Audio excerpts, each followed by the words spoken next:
el petróleo. Ya han dado suficientes muestras de por qué no es una idea interesante apostar el desarrollo del largo plazo de nuestra región a base de petróleo.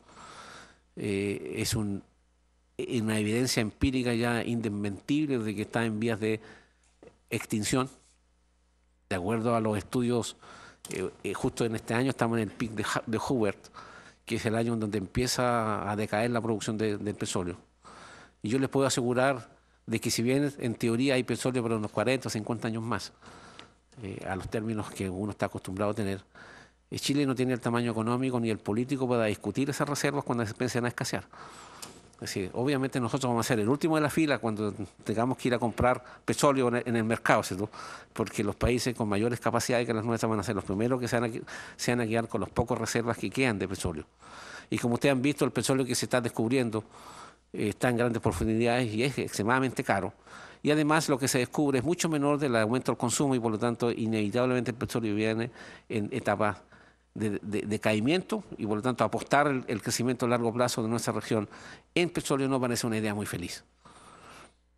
La solar fotovoltaica sí, puede ser, pero como se dijo es extremadamente cara. Es probablemente una de las más caras de todas las que existen en el sistema energético. Y es difícil imaginársela en instalaciones de grandes tamaños. Es decir, podemos hablar de 10, 20 megawatts, pero ahí hablar de instalaciones de mucho más grandes, es complejo imaginarse las instalaciones de grandes tamaños, que son las que necesita nuestra región. Si nosotros estamos hablando de instalaciones de grandes tamaños que resuelvan esencialmente la energía industrial. Pero a nivel de ciudades tiene muchas aplicaciones posibles, que en donde nosotros creemos como centros de que debería hacerse un énfasis.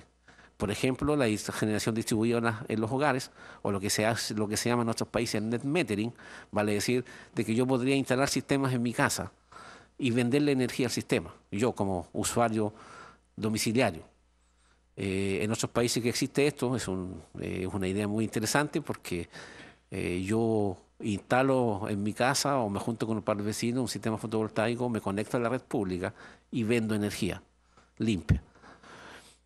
La ley obliga a la empresa eléctrica a comprarla en un valor mayor del valor de venta y en consecuencia las diferencias son un incentivo para la inversión. Creo que Chile sería interesante que hiciera un esfuerzo en ese sentido, como para que en nuestra zona, en nuestra región, que es donde la radiación solar es como obviamente útil, podríamos tener esa dificultad. Y así cuando nos afecte el famoso terremoto grado 9 que nos tienen amenazados, ¿no? Que va a ocurrir, dicen, de hoy día a cualquier momento, cuando tengamos esa posibilidad no nos vamos a quedar a oscuras, como ocurrió en el sur, ¿cierto? Porque vamos a tener cada uno en nuestra casa un sistema fotovoltaico que va a garantizar que mientras el sol no desaparezca, ¿cierto? De que vamos a tener energía y no vamos a necesitar depender de nadie más. Pero es una situación para la energía fotovoltaica, para la situación de sistemas domiciliarios o pequeñas plantas de que uno puede instalar del orden de 1, 5, 10 megawatts, tamaños comerciales. La eólica, yo lo dije, es económicamente viable, pero tiene la dificultad de que es extremadamente variable y no se puede almacenar en forma sencilla. Es complejo pensar de que la matriz tenga una componente demasiado importante en eólica en nuestra zona. Es porque desgraciadamente depende de la velocidad del viento al cubo. De tal forma de que cuando yo tengo una velocidad del viento de 10 metros por segundo y después bajo a una osa de solo 9 metros por segundo, pierdo el 29% de la energía que estoy generando de un rato para otro.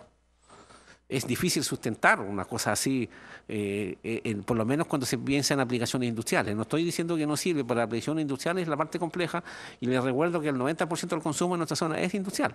Es complejo sustentar una cosa como esa tan variable, que sea una parte importante de la matriz. Ustedes se pueden imaginar para una capacidad instalada útil de la zona norte de 2000 megas, ¿qué sería poner unos 500 megawatts eólicos? Simplemente cuando se nos caiga el viento nos quedamos con 500 megawatts menos.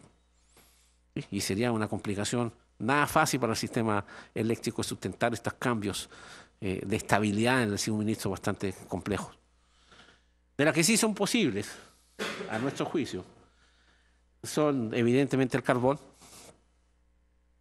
El carbón tiene una cantidad de muchos años de todavía y no tiene ninguna de las posibilidades ni las dificultades que tiene el petróleo. Sin embargo, a nuestro juicio, ya no se puede seguir apostando al carbón quemándolo en forma tradicional como se hace hasta hoy día. Para los que conocen nuestra zona, conocen también la tragedia que tiene Tocopilla, con los niveles de contaminación y los niveles de enfermedades y todo lo que significa vivir en Tocopilla y por los altos niveles de mala salud que tienen ellos. Entiendo que tenemos los mayores índices de cáncer gástrico de todo Chile para la gente que vive en Tocopilla.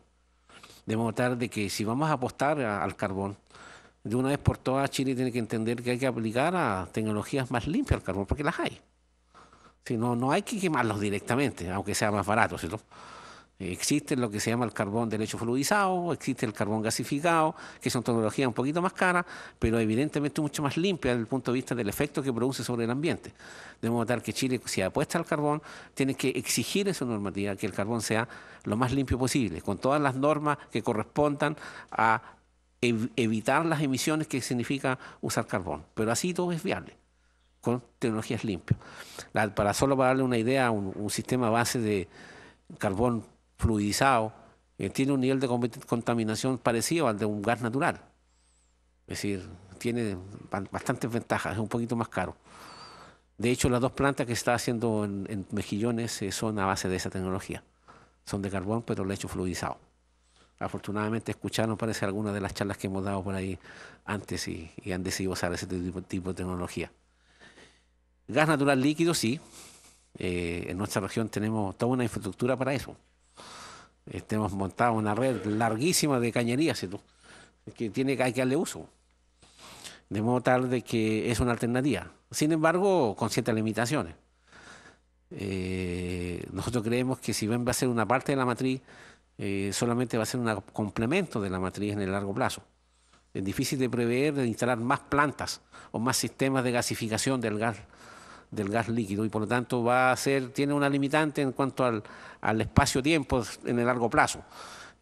Hoy la instalación que se hace en Mejillones viene a complementar y a suplementar lo que el gas argentino dejó de hacer.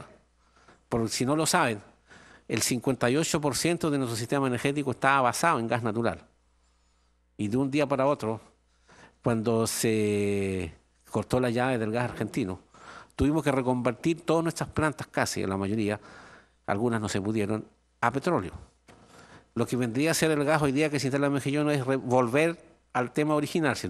Algunas de las plantas que vuelvan a operar a base de gas. No es que vamos a crecer, simplemente vamos a volver a reconvertir las plantas a gas, algunos que estaban trabajando a base de petróleo por las necesidades del sistema.